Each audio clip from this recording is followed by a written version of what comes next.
It's been an amazing year for our Ironman athletes. Over the 14 races in North America, we've seen over 18,000 athletes make it to the start line, each one with their own story to tell. Meet Bob Gitsum. Bob is a former college football player for Portland State, determined to make it to Kona. One day, while taking his daughter home from a volleyball tournament, they experienced a life-changing car crash.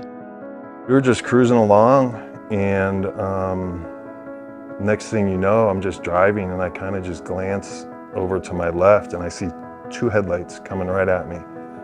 That was it. That's all I remember.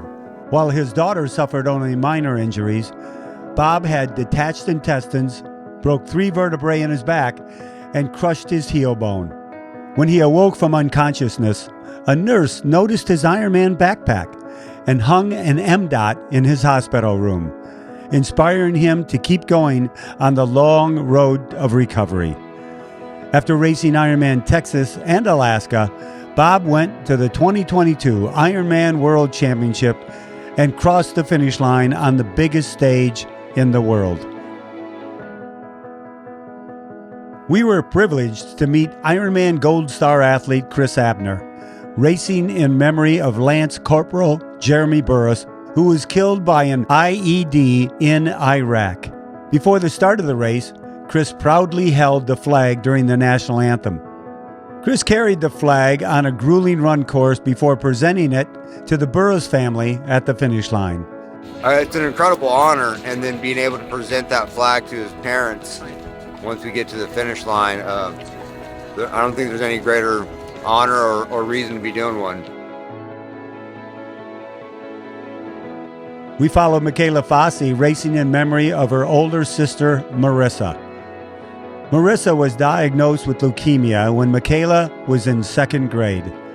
After years of fighting 3 separate bouts of cancer, Marissa passed away in 2018. Really, I thought about how my sister chose joy in all of life's difficulties, no matter what life threw at her. During the race, Michaela relied on her sister's motto to choose joy when it got tough and finished the race in 13 hours and 29 minutes. Chelsea Grimstad biked 750 miles from Palmer, Alaska to race Ironman Alaska in Juneau, amidst a flurry of people who couldn't believe she would make the trip all by herself. Chelsea overcame their expectations, camping solo and unsupported the entire way. At the race, Chelsea proved that she is not only capable of the journey, but that she is an Ironman. But one of the things people say to me all the time, "Oh, all by yourself?" I'm like, okay, let's just drop that. Like, I'm just as capable as any man. Once again, we caught up with Jeff and Johnny Agar. Johnny suffers with cerebral palsy, but finds motivation and meaning while competing in Ironman races. We have followed the Agars in 5 Ironman events, and each time they missed the cutoff on either the bike or the run. Jeff and the entire Agar family were determined to make Johnny's dream of becoming an Ironman come true.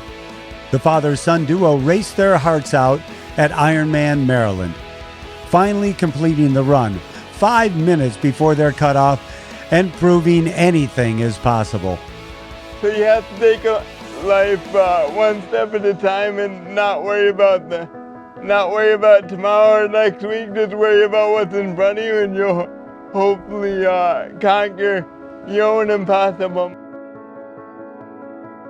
We met Candace Gibson, racing in memory of her friend Nadra, who passed away at the age of 30 in a fight with breast cancer. Candace saw Nadra's death as a wake-up call to start living every day of her life to the fullest and to do something that makes her happy each and every day. During the race, Candace remembered Nadra through every mile, and even when it was down to the wire, she pushed through the pain, finally crossing the finish line with only minutes to spare. Today was full of surprises, good and bad, and it's just a miracle and a blessing that I crossed the finish line. At Ironman, no race could ever happen without the help of our amazing volunteers. They show up in force to help at check-in, get information to the athletes, and support everyone throughout the race. Just like all of our athletes, the Ironman volunteers are an inspiration. One such volunteer is Denise Bruce Jones. Denise is a Phoenix police officer and multi-time Ironman finisher and a 7-year finish line captain at Ironman Arizona. In April of 2020, she was shot in the line of duty and had to learn to walk again on top of dealing with the trauma of the attack. But 7 months after her injury, Denise still showed up at the finish line to volunteer.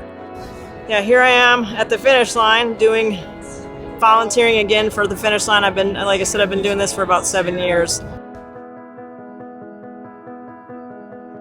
Our friend Rob LeBaire is a special person. He has been through a lot, but he still puts himself out there for others. Rob lost his son 10 years ago and started racing Ironman in his memory. This year, he was approached to carry the ashes of 4 fallen service members across an Ironman finish line. Despite suffering a crash weeks before, Rob stepped up to the line at Ironman Arizona and carried their ashes along with his sons through the swim, bike, and run, and showed us all what it means to inspire. I knew that I had to bring these guys home, and I wasn't stopping. So that's exactly what I did.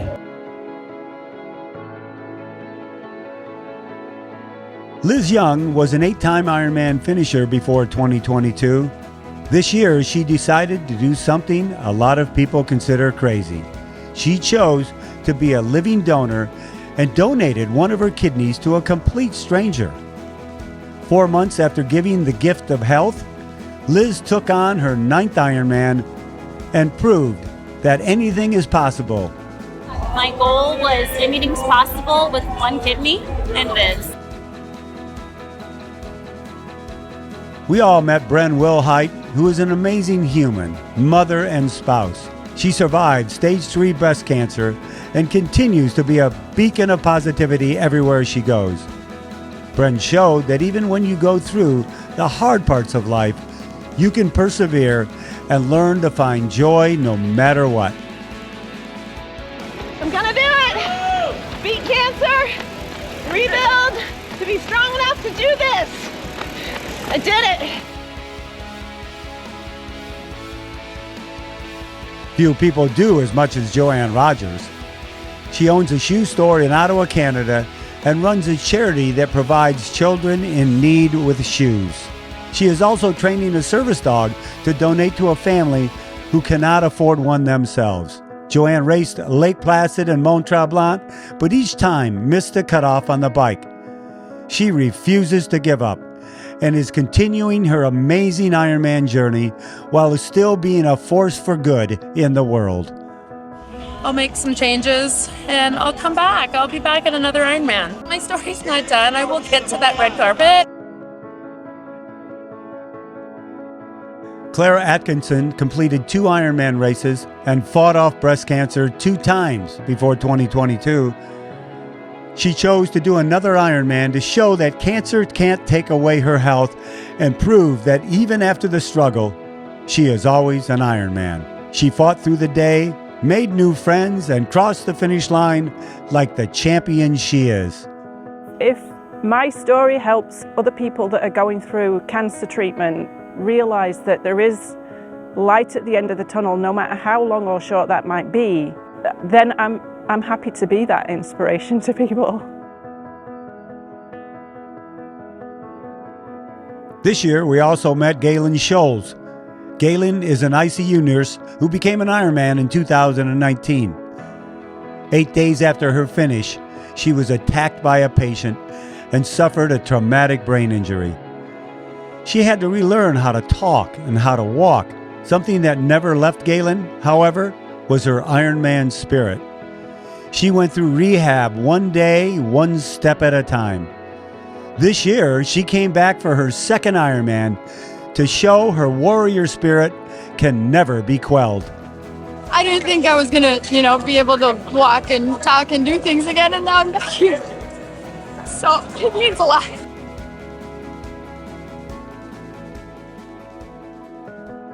Oscar Ortiz received the worst news a parent can get.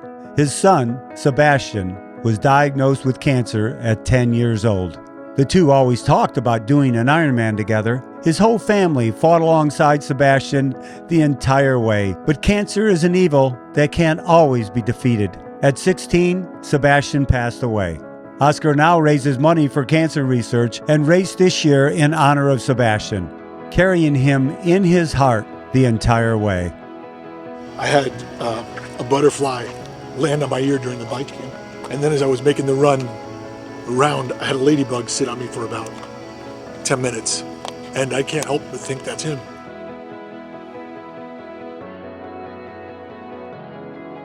Then there's Rusty Sargent. Rusty and his friend Richie raced together in 2018 while Richie fought cancer. Shortly after, Richie passed away. This year, Rusty chose to race again, carrying Richie's photo with him the entire way and crossing the finish line with his best friend one more time.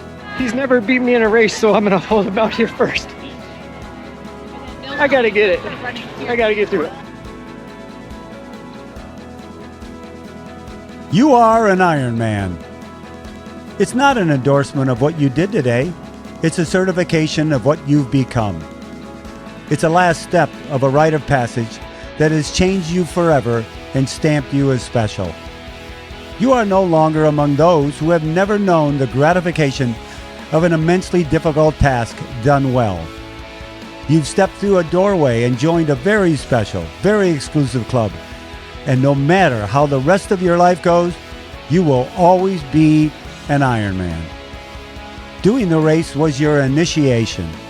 You are an Ironman was your swearing in. And even if you have stepped to the starting line but not yet made it to the finish, don't be discouraged. You chose to take on a challenge that so few dare to dream of. You have allowed yourself to attempt something beyond what you thought you could do. This is not the end of your story. It is simply a step along the journey. Failure will never define you. What you do about it does. And always remember, anything is possible.